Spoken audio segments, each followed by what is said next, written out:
can you tell me, Dan, can you give me I'll start with you. Can you give me some sort of units that we've been doing that you've done since the start of year 12 that we've done? Is there any that you can remember? And if anyone can chip in the meantime, that Daniel misses any.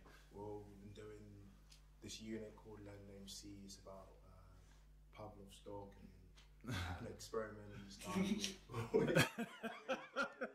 And then we've done it in sport as well. So how it affects sport, like how it happens in sport. Yeah. So for example, that's unit 23, skill acquisition in sport. We've been looking at different areas and like what skill performance might look like, and actually the psychology between how people learn. You talked about Pavlov's dog, which is how somebody actually can learn, pick up new skills. Any other? Feel free to chip in. You two. We're doing leadership. Yeah. So just saying how like different leaders can affect the outcome of like different training sessions, and how it can like actually improve like a team or an individual to become like a better player or athlete. Then that kind of leads on to a little bit about practical sessions. You've had different practical sessions, and so your first part of that unit, I think, of mine saying that you looked at the kind of what makes a good leader, and then you actually went and kind of put that into practice. So what did you teach on yours, Ben, or what did you lead? When I was teaching, we were teaching like a smaller group, like of year 9 girls, I think, and we did like autonomous, like sort of not dictative. Like I took control of the like session, a command style style. So because they're quite young, they weren't very like confident in like the training session. We do football, and that was really effective because they were beginners. So instead of like asking them what they wanted to do, you just gave them a structured like training session. And you kind of took control. Much more effective, and they appreciated it, even if some of them didn't want to take part. Yeah. What did you do for your sport leadership? I done football as well. You know, football as well. Yeah. You did football as well. Okay. So that could be something potentially. That's a unit if you're looking to do something like coaching, or maybe just as an interest as a manager or a coach, or in various different sports that you can take forward. So Josh and Ben, Ben and Daniel, you sort of had done some. Did you do GCSE or BTEC before? So you did BTEC and you did GCSE. So we kind of. I know, sorry Megan, I am not ignoring you, I will come back to you. But so you did BTEC, you did GCSE, and you never did anything in terms of, you just did your core PE. Yeah. So is there, we'll go through individually. Daniel, can you think about your BTEC, and is there anything that you've done when you were at your previous school, and is it linked to, is it kind of a pathway, are the two courses linked? Oh yeah, the stuff that we did, I did it in year 11, that's the same thing now I'm doing now, but in more detail. Yeah. Okay, so now you're looking at it in a bit more depth, yeah? Ben, what about the GCSE? Is there some? Well, the GCSE, I think it just gives you like more of a understanding about technical terms, whereas like BTEC's definitely more applying it to real world things. Yeah, so as well as like going into more like scientific detail. So yeah, you look at it in a bit more detail, and it's also vocational in the sense that you were trying to get some use out of it for real world. Whether, like we said about that unit where you did sports leadership, you might take that actually post sixth form and maybe apply it. And Josh, you yourself, how have you found it not doing any BTEC or GCSE before? It's all right. Like some parts are harder than others, but overall it's like good.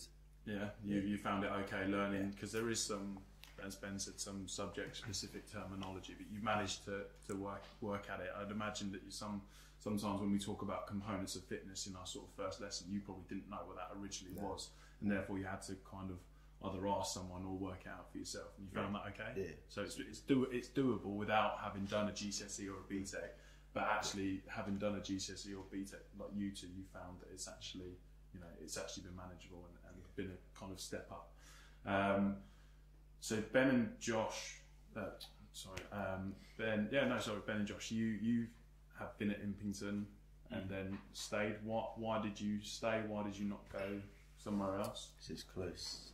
It's close to us. It's also, I feel like the teaching is a bit more personal, whereas like because they've worked with you from year 7 all the way up, so you already know everyone.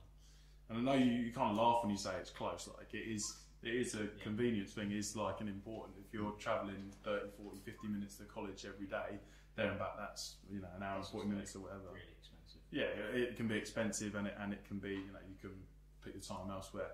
And Daniel, you didn't come to school here prior to sixth form, so what made you come here? Well, to be fair, I got offered a chance to play football. Yeah.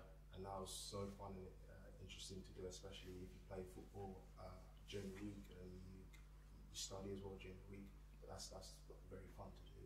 Yeah. So I thought that's the main reason why I actually came. So we talked about this before, like, and football is like, let's not beat around the bush. One of the main attractions for you was the football, wasn't it?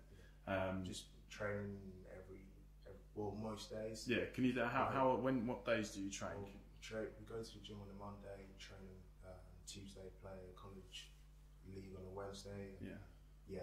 And then Friday mornings. Normally go to the gym. I know the timings are going to change for next year, but you're playing. Just playing loads of football, so fun. Yeah, and combining that with your studies. And you get to go to the gym for free. So, how have you found? Has the football got in the way of your lessons? At the start, it was just it. Was it at the start? Yeah, at the start it was. So maybe there might have been a little bit, yeah. but then obviously once the first couple of weeks it got ironed out, hopefully you're not. It's not like you have a choice between going to history or playing football. Yeah, no, they're all sorted out. They're all sorted out because you three are RBCB. Yeah. Megan, you're a Netball Scholarship. Yeah. How does that work with your timetable and juggling time? Yeah, so I do the DP. So what's really good actually is the Netball Scholarship kind of coincides with that. So I will be using some of like my free periods to go and do the Netball Scholarship. So it's not like I'm missing any lessons. And yeah, it's really great because we have sessions where we can go to the gym and we can practice, and we had kind of a workout to follow as well, particularly for kind of netball skills. And then some Mondays we just went to the courts and kind of looked at maybe a past match and we're like, we weren't very good at this kind of thing, so let's do a skill and a practice of that, and then we would then apply that to our match on Wednesday. So yeah, it's been really good and really interesting. So what does a typical week in terms of training and matches look like for you then? So on Monday we would go to the gym, or we would go to the netball courts and do some netball practice, and then Wednesday we'd normally have matches. If we didn't have a match, we would just have like another kind of netball kind of skill and just practice kind of things.